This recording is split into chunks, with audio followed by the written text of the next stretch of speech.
Okay, our last segment here in our Barriers to Civil Rights series deals with LGBTQ rights. This is not going to be exhaustive.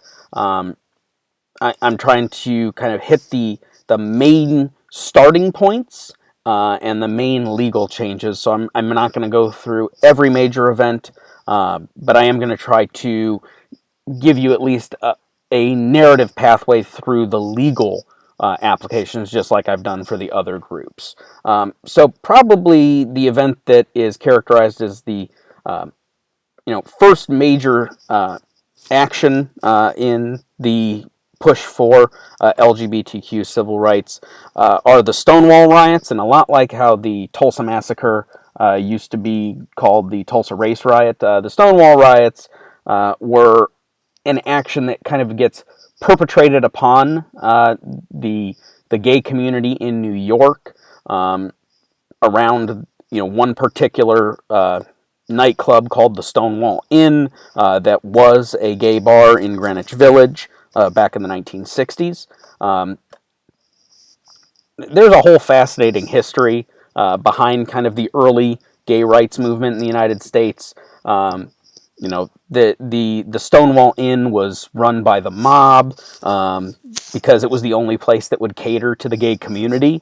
They would all, the mob also used it to extract blackmail information on the patrons. If you were someone of interest, a business leader, a community leader, a police officer who frequented a gay bar, they would use that against you. So there's this whole bizarre history around the kind of strange relationship that develops between organized crime being the only one willing to sponsor places for the gay community to gather. The police routinely raided these places, both because of their affiliation with the mob and also because of laws on the books against sodomy and gay relationships in almost every single state at the time. So the police came in and pretty violently cracked down on it. Again, this is not, for the most part, a place where lots of, terrible crime is occurring. It was a community gathering place for members of the gay community and the early trans community, too, in Stonewall, for them to gather. And the police were pretty brutal in breaking up these, these different nightclubs. And so that triggered 6 days of rioting in response to the crackdown on these establishments. And it is seen as kind of galvanizing a larger collective identity for the LGBTQ community, and so it's become a sparking point for the movement. The whole of the 1980s is kind of overwhelmed, specifically with the AIDS epidemic and the government's lack of action in the AIDS epidemic. That creates a very negative connotation for the gay community. Early misunderstandings of AIDS saw it as a problem that really only affected the gay community, and so the government took very little action on it, and that led to rapid spread of the disease. That assumption was definitely not true, and the government has had to, as a result, spend lots of money and time trying to educate and also innovate to try to suppress the disease because of the inaction that they took early on. So the 80s is a period of fear about the gay community, and that does lead to a lot of legal actions being taken by the government to exclude the gay community from the community of citizens. So the Defense of Marriage Act is probably the largest national law passed dealing with this. It was passed in 1996 under the Clinton administration. It created a federal definition of marriage between one man and one woman, and so that may be a moral position to take, but the legal consequences of it were specifically that the federal government wouldn't recognize same-sex marriages in tax filings, Social Security and Medicare benefits, inheritances, and federal employee benefits. So there were, substantial financial burdens put on the gay community as a result of this law being passed. That also led to state bans and state constitutional amendments. Some states banned it by law simply. Other states, like Ohio, put bans into their state constitutions. Ours went in 2004. But this had been going on for the better part of the late 20th century. Maryland passed the first same-sex marriage ban in 1971.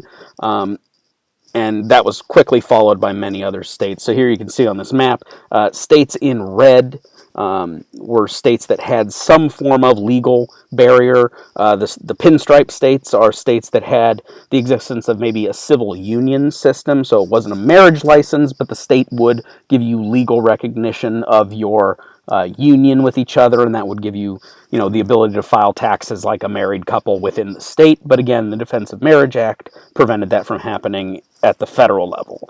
Vermont was actually the first state to legalize same-sex unions in 2000, and that saw a lot of states, primarily on the coasts and also in the upper Midwest, pass similar laws to allow for same-sex marriages to exist. And some of these states had that forced upon them by court cases locally. So throughout the late 2010s, we saw lots of court cases where certain states had their same-sex marriage laws struck down by the Supreme Court, or not the Supreme Court, the federal court system, where other states didn't, and it kind of just depended on the part of the country you were living in. If you lived in a part of the country that had, predominantly, favorability towards same-sex marriage, those states tended to, pass either ballot initiatives like they did in California, allowing for same-sex marriage, or those courts ruled that same-sex marriage was legal under the 14th Amendment. And that creates a problem, because if you have states where the law means one thing, and then states where the law means another thing, that's an imbalance in our court system, and the Supreme Court really can't tolerate that. The law is supposed to have one meaning. It can't mean different things in different places. So that's why in 2015, the Supreme Court took up a series of cases dealing with same-sex marriage and collected them under one opinion in the Obergefell case. So in Obergefell, what the courts ruled was that Jim Obergefell and John Arthur, who were married in Maryland but then moved to Ohio, a state that did not recognize same-sex marriage, the state was discriminating against their marriage, much in the same way that states discriminated against interracial marriage in the Loving versus Virginia case back in the 1960s. They used very similar arguments in the case, that there were penalties being placed upon these communities that weren't being placed upon straight communities. There were barriers to obtaining equal access to the law, depending on the state you lived in. And so it was a 5-4 decision. Former Justice Anthony Kennedy was the swing vote in that one. And the courts ruled that state bans on same-sex marriage violated the 14th Amendment, and the 14th Amendment would protect same-sex marriage as part of the full faith and credit clause of the 4th article of the Constitution. So that's the case that legalized same-sex marriage everywhere. So the last thing I'm going to cover here are primarily the main strategies that all groups have used to achieve civil rights. So this is less about like the barriers and more, these are the organizational strategies that groups have used throughout U.S. history to try to achieve civil rights and gain recognition. Legal strategies have been very successful, at least for some groups within the United States. Pushing these changes through the courts, getting the courts to recognize the existence of these rights and force the government to uphold them has been very successful. Brown versus the Board of Education was the NAACP-backed case. NAACP stands for National Organization.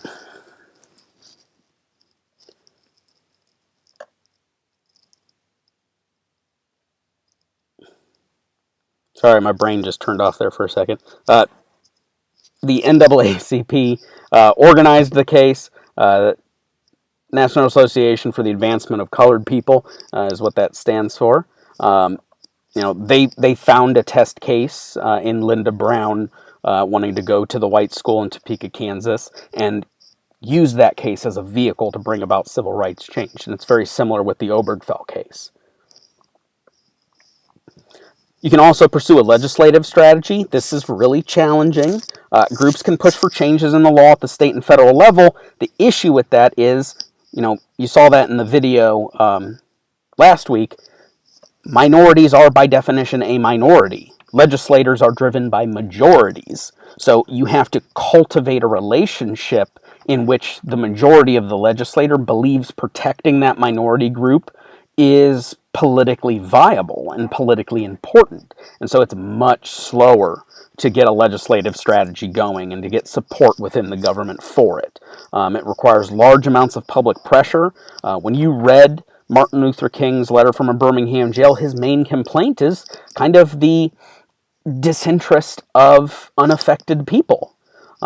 His response to the white clergy members saying, hey, these protests, they're really disruptive, and can't you just wait your turn, and, it'll come eventually, why do you have to be so disruptive? His response is like, it will never happen if we don't become disruptive. We are peacefully protesting, we're practicing civil disobedience to highlight the severity with which simply riding in the wrong seat on the bus can result in violence from the state. It takes building that public pressure campaign. Emmett Till's mother knew what she was doing after he was murdered, and she requested an open casket funeral so that they could see how horribly disfigured her son was. The goal there was, look at what happened to him for breaking a social norm. He talked to a white woman, and look at what was done to him. You have to build massive public pressure in order to get legislative action accomplished. It doesn't just happen. So, that's why a lot of the civil rights movement focused on public pressure campaigns. Large-scale organization to win public support using boycotts, sit-ins, marches, grassroots organization and volunteerism. A lot of the people who, participated in the civil rights movement, the majority of them were, people who lived in those communities, but there were a lot of people who came from all over the country to support them. College students, participating in Freedom Summer, going down south and registering voters across the South, facing, violence, having buses burned, being murdered. If you've seen the film Mississippi Burning, that's about 3 organizers during Freedom Summer who were murdered and buried in a dam. And sadly, one of the reasons the story gained such prominence is 2 of the students were white. And that, made northern middle class people go, oh my God, what's going on in the South that, this is happening to our kids. These public pressure campaigns were acts of bravery. They were heroism. Nonviolence was the key to winning support because you have to make yourself the perfect victim.